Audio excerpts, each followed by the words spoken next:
بسم اللہ الرحمن الرحیم۔ السلام علیکم دوستو، دنیا بھر کی ون لائن خبروں میں آج آپ سنیں گے، لیکن اس سے پہلے اگر ہو سکے تو لائک، سبسکرائب اور بیل آئیکن کا بٹن ضرور دبا لیں۔ شکریہ۔ ایوان نمائندگان نے دفاعی بل پر امریکی صدر ٹرمپ کے ویٹو کو مسترد کر دیا ہے۔ ویٹو کے خلاف 87 کے مقابلے میں 322 ارکان نے ووٹ دیے۔ امریکی صدر ٹرمپ کے ویٹو کی مخالفت میں ووٹ دینے والوں میں صدر ٹرمپ کی اپنی پارٹی کے بھی 109 ارکان شامل ہیں۔ دوستو، یاد رہے کہ اگر امریکی سینٹ سے بھی ویٹو کو مسترد کیا گیا تو یہ صدر ٹرمپ کی مدت صدارت میں مسترد ہونے والا پہلا ویٹو بن جائے گا۔ برطانیہ میں گزشتہ 24 گھنٹوں میں 41,385 افراد میں کورونا کی تشخیص ہوئی ہے۔ برطانیہ میں وبا کے آغاز کے بعد 24 گھنٹوں میں متاثر ہونے والوں کی یہ سب سے بڑی تعداد ہے۔ ملک میں کورونا کے مجموعی کیسز کی تعداد 23,29,000 سے زیادہ ہو چکی ہے، جبکہ اموات 71,000 سے تجاوز کر گئی ہیں۔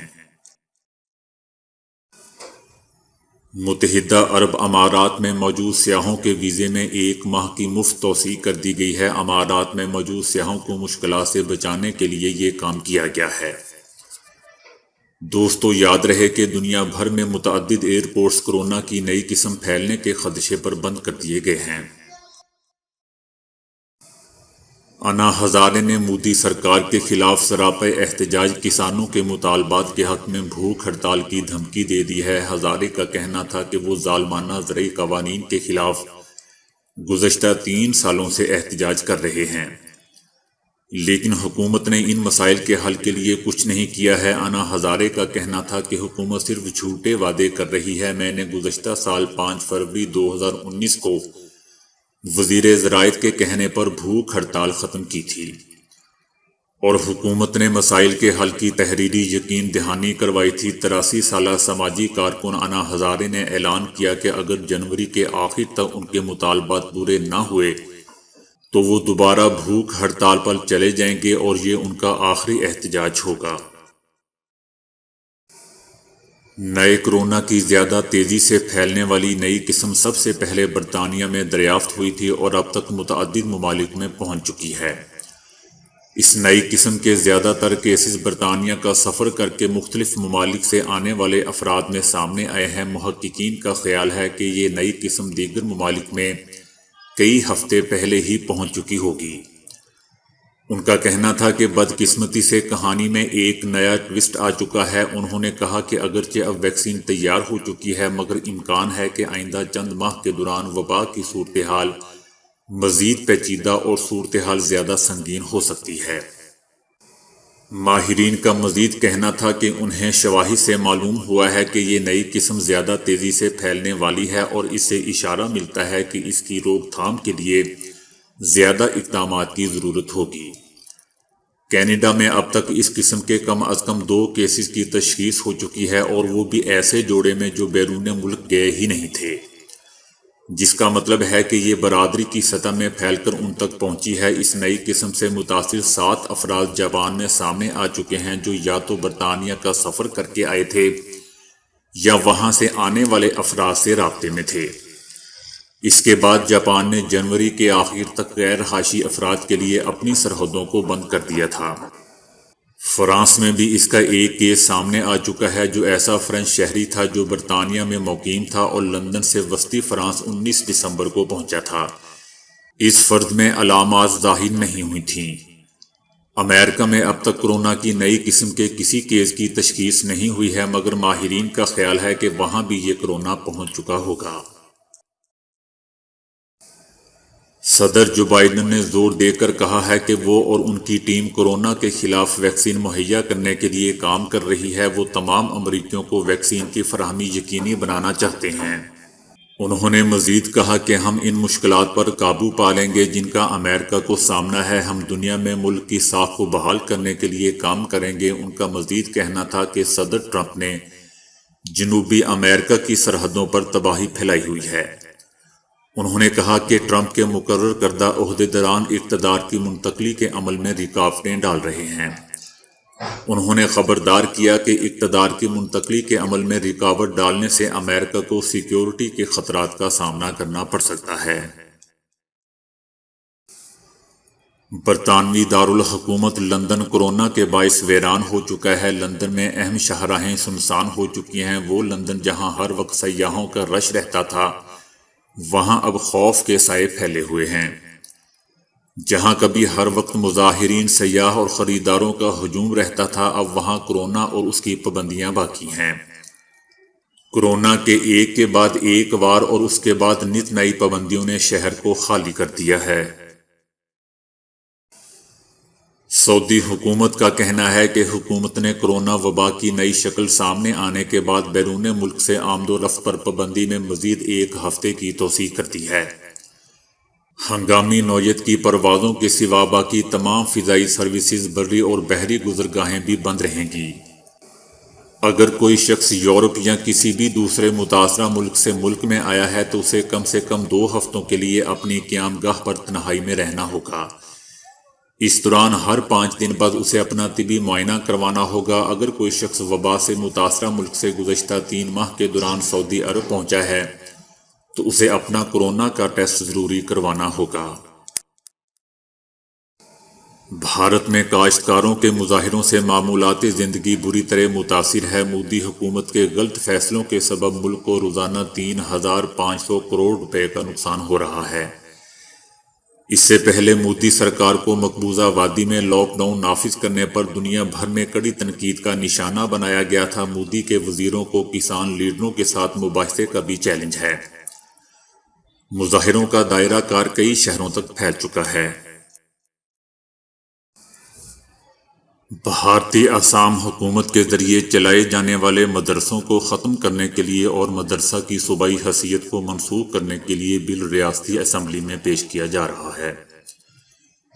وزیر تعلیم نے کہا ہے کہ ریاستی قانون ساز اسمبلی میں مدرسہ کی صوبائی حیثیت کو منسوخ کرنے کے لیے ایک بل پیش کروں گا۔ اس سے پہلے 14 دسمبر کو وزیر تعلیم نے کہا تھا کہ ریاست میں 198 اعلیٰ مدرسے اور 542 دوسرے مدرسے کسی دوسرے عام تعلیمی ادارے کی طرح ہی کام کریں گے اور طلباء کو مذہبی علوم کے لیے داخلہ نہیں دیں گے۔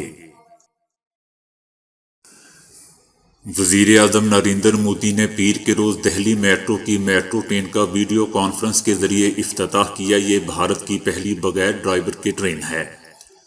اب دہلی میٹرو ریل کارپوریشن دنیا کے ان 7% میٹرو نیٹ ورک میں شامل ہو چکی ہے جہاں بغیر ڈرائیور کے ٹرین چلائی جا رہی ہے۔ چیف جسٹس پاکستان گلزار احمد نے ریمارکس دیے ہیں کہ کراچی کو قبرستان بنا دیا گیا ہے۔ گلیوں میں اونچی عمارتیں بنا کر پورا شہر تباہ کر دیا گیا ہے۔ کراچی میں تجاوزات کے خاتمے سے متعلق کیس کی سماعت ہوئی تو چیف جسٹس پاکستان گلزار احمد نے پوچھا کہ ہمارے حکم پر کتنا عمل درآمد ہوا ہے۔ وزیر اعلیٰ کو بلائیں اور کہیں رپورٹ دے کر آئیں۔ 1.5 سال پہلے حکم جاری کیا تھا، اب تک عمل نہیں ہوا۔ کیا وزیر اعلیٰ پر توہین عدالت کی کارروائی شروع کر دیں؟ چیف جسٹس نے ریمارکس دیے کہ موہٹا پیلس کے سامنے زمینوں پر کسی نے جعلی کاغذات بنا کر قبضہ کر لیا ہے۔ کسی دور میں وہاں بچے کھیلتے تھے۔ چیف جسٹس نے حکم دیا کہ جائیں زمین خالی کروا کر کل رپورٹ دیں۔ چیف جسٹس پاکستان نے کمشنر کراچی پر غصے کا اظہار کرتے ہوئے کہا کہ اگر کل تک کڈنی ہل زمین کلیئر نہ ہوئی تو جیل بھیج دیں گے۔ افسران کی تو موج ہی موج ہے۔ اس شہر کو قبرستان بنا دیا گیا ہے۔ گلیوں میں اونچی عمارتیں بنا دی گئی ہیں۔ پورا شہر ہی تباہ کر دیا گیا ہے۔ فاتحہ پڑھنا شروع کر دیں اس شہر پر۔ اس کے مالکان کوئی امریکہ، کوئی لندن اور کوئی کینیڈا میں بیٹھا ہوا ہے۔ آپ بھی کل یہاں سے چلے جائیں گے۔ یہ شہر تو اب پرائیویٹ لوگوں کا ہو چکا ہے۔ سب نے اپنی مرضی کے علاقے بنا لیے ہیں۔ آپ لوگوں نے غیر قانونی طور پر زمینیں بیچ دی ہیں۔ غریبوں نے ساری زندگی کی جمع پونجی لگا دی۔ بلڈوزر لے کر نکل جائیں، جتنے غریب لوگ ہیں سب رل جائیں گے۔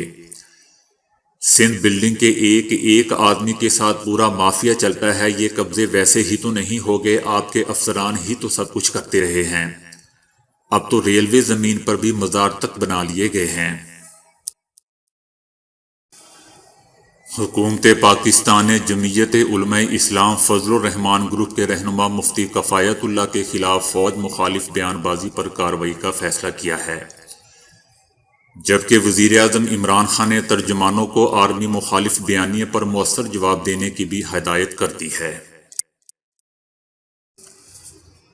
بھارتی ریاست اتر پردیش میں محکمہ ڈاک نے 2 بدنام ترین آدمیوں کے نام کا ڈاک ٹکٹ جاری کر دیا۔ پوسٹ ماسٹر جنرل وی کے ورما نے تصدیق کی ہے کہ کلرک کی غلطی سے ان کی تصویر کے ڈاک ٹکٹ جاری ہوئے ہیں۔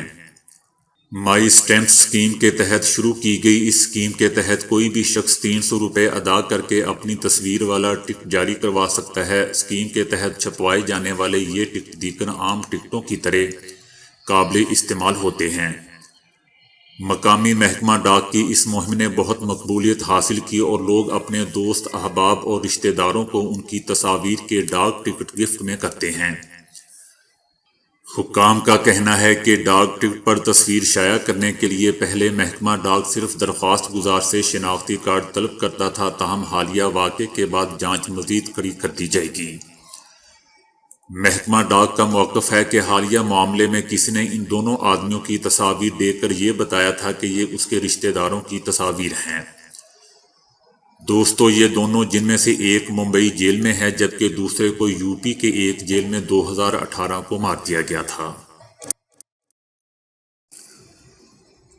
روسی ماہرین کا کہنا ہے کہ کسی جگہ مٹی کی زرخیزی اور دوسری اہم خصوصیات معلوم کرنے کے لیے کھدائی کی ضرورت نہیں، بلکہ زمین میں سرایت کرنے والی ریڈار لہروں سے یہی کام لیا جا سکتا ہے۔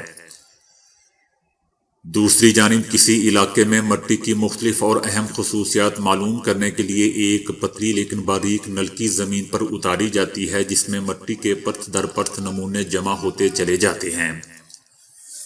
ان نمونوں کا تجزیہ کر کے متعلقہ زمین پر مٹی کا معیار معلوم کیا جاتا ہے، تاہم یہ طریقہ بہت طویل اور مشکل ہونے کے ساتھ ساتھ خاصا مہنگا بھی ہے۔ RUDN یونیورسٹی کے ماہرین کا کہنا ہے کہ مٹی کی کثافت، معدنیات، نمک کی مقدار، نمی اور دیگر اہم خصوصیات میں تبدیلی کے باعث مٹی کا رنگ بھی بدل جاتا ہے۔ زمین میں سرایت کرنے والا ریڈار GPR استعمال کرتے ہوئے مٹی کی گہرائی تک عکس حاصل کیا جا سکتا ہے اور اسی عکس کا تجزیہ کرتے ہوئے وہ رنگ بھی شناخت کیے جا سکتے ہیں۔ یہ ٹیکنیک بہت سادہ ہونے کے علاوہ کم خرچ اور تیز رفتار بھی ہے۔ تو دوستو، آج کے لیے اتنا ہی۔ ویڈیو کو لائک اور شیئر کرنے کا بہت بہت شکریہ۔